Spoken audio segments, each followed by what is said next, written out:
Juízes capítulo 10. Depois de Abimeleque, Tola, filho de Puá, filho de Dodô, homem de Issacar, se levantou para livrar Israel. Ele morava em Samir, na região montanhosa de Efraim. Julgou Israel durante 23 anos. Depois morreu e foi sepultado em Samir. Depois dele se levantou Jair, gileadita, que julgou Israel durante 22 anos. Ele tinha 30 filhos, que cavalgavam 30 jumentos. E eles tinham 30 cidades, a que chamavam Abote Jair, até o dia de hoje, as quais estão na terra de Gileade. Jair morreu e foi sepultado em Camon. Os filhos de Israel tornaram a fazer o que era mal aos olhos do Senhor e adoraram a Baalins, a Astarote, os deuses da Síria e os de Sidom, de Moabe, dos filhos de Amon e dos filisteus. Eles abandonaram o Senhor e deixaram de adorá-lo.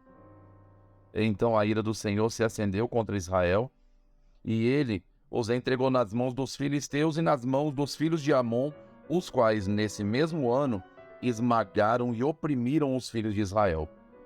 Durante 18 anos oprimiam todos os filhos de Israel que estavam do outro lado do Jordão, na terra dos amorreus, que está em Gileade. Os filhos de Amon passaram o Jordão para lutar também contra Judá, contra Benjamim e contra a casa de Efraim, de maneira que Israel se viu muito angustiado. Então os filhos de Israel clamaram ao Senhor, dizendo: Pecamos contra ti, porque deixamos o nosso Deus e adoramos os Baalins. E o Senhor respondeu aos filhos de Israel: Quando os egípcios, os amorreus, os filhos de Amon, os filisteus, os sidônios, os amalequitas e os maonitas oprimiam vocês, e vocês clamavam a mim, não é verdade que eu os livrei das mãos deles? Mas vocês me abandonaram e serviram outros deuses. Por isso não os livrarei mais.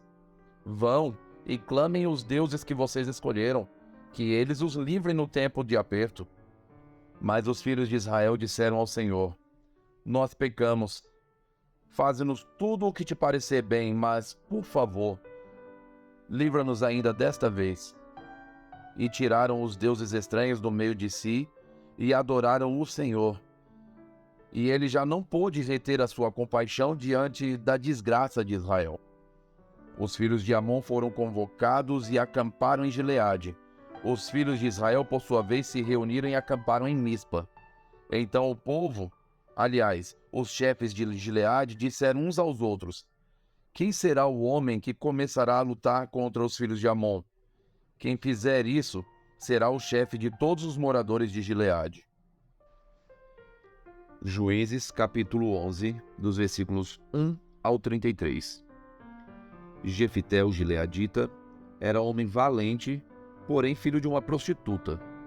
O pai dele se chamava Gileade. Gileade também teve filhos à sua esposa. Esses filhos cresceram e expulsaram Jefité, dizendo: Você não herdará nada na casa de nosso pai, porque é filho de outra mulher. Então Jefité fugiu da presença de seus irmãos e foi morar na terra de Tobi. Ali alguns homens sem valor se juntaram a ele e o seguiam. Passado algum tempo, os filhos de Amon entraram em guerra contra Israel. Quando os filhos de Amon atacaram, os anciãos de Gileade foram buscar Jefité na terra de Tobi. E disseram a Jefité: Venha ser o nosso chefe para podermos lutar contra os filhos de Amon. Porém Jefté disse aos anciãos da cidade: Vocês não são aqueles que me odiaram e me expulsaram da casa de meu pai? Por que vêm a mim agora, quando estão em aperto? Os anciãos de Gileade responderam a Jefté: É por isso que agora estamos voltando a você. Venha conosco e lute contra os filhos de Amon. Seja o nosso chefe sobre todos os moradores de Gileade. Então Jefté perguntou aos anciãos de Gileade: Se vocês me fizerem voltar para combater os filhos de Amon, e o Senhor entregar nas minhas mãos, então eu serei o chefe de vocês? Os anciãos de Gileade responderam: O Senhor é nossa testemunha de que faremos como você diz.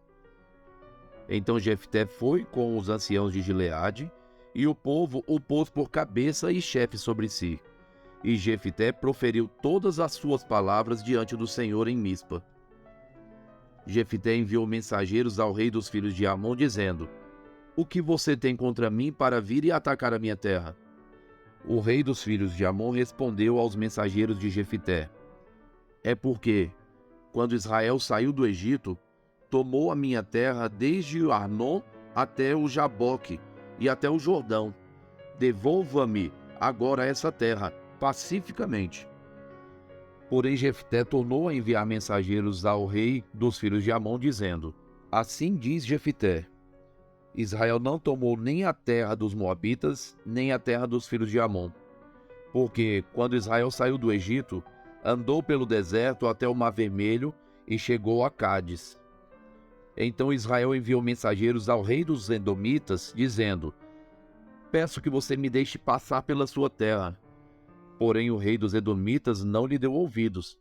Israel mandou pedir a mesma coisa ao rei dos Moabitas, mas ele também não quis atender.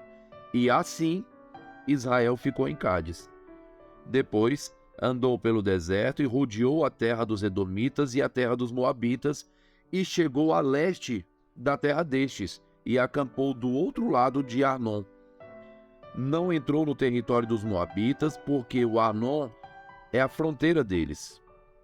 Então Israel enviou mensageiros a Seom, rei dos amorreus, rei de Hesbom. Israel lhe disse: Por favor, deixe-nos passar pela sua terra até o nosso destino. Porém Seom, não confiando em Israel, recusou deixá-lo passar pelo seu território. Pelo contrário, reuniu todo o seu povo, acampou em Jaza e lutou contra Israel. O Senhor, Deus de Israel, entregou Seom e todo o seu povo nas mãos de Israel, que os derrotou. E Israel tomou posse das terras dos amorreus que moravam naquele lugar.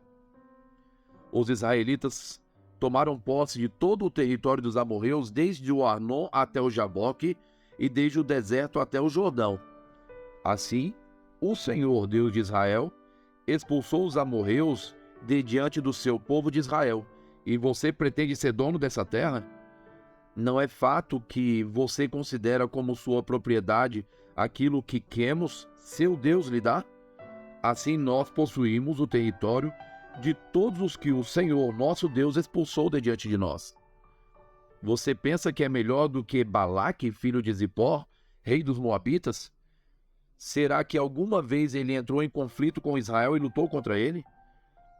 Enquanto Israel morou durante 300 anos em Hesbom e nas suas vilas, e em Aroé e nas suas vilas, e em todas as cidades que ficam às margens do Arnon, por que vocês amonitas não as recuperaram durante esse tempo? Portanto, não sou eu quem pecou contra você, porém você fez mal em lutar contra mim. O Senhor, que é juiz, julgue hoje entre os filhos de Israel e os filhos de Amon. Porém o rei dos filhos de Amon não deu ouvidos à mensagem que Jefté lhe havia mandado. Então o Espírito do Senhor veio sobre Jefté.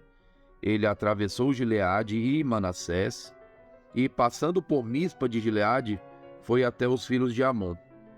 Jefté fez um voto ao Senhor, dizendo: Se de fato entregares os filhos de Amon nas minhas mãos, quem primeiro sair da porta da minha casa para se encontrar comigo quando eu voltar vitorioso sobre os filhos de Amon, esse será do Senhor, e eu o oferecerei em holocausto.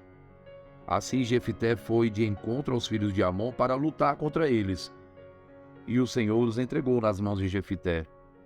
Ele os derrotou desde Aroé até as proximidades de Minite, 20 cidades ao todo, e até Abel-Queramim. Foi uma grande derrota para os filhos de Amon, que, assim, foram subjugados pelos filhos de Israel. Jó, capítulo 39. Você sabe o tempo em que as cabras monteses têm os filhos, ou cuidou das corças quando dão suas crias? Pode contar os meses que cumprem? Ou sabe o tempo do seu parto?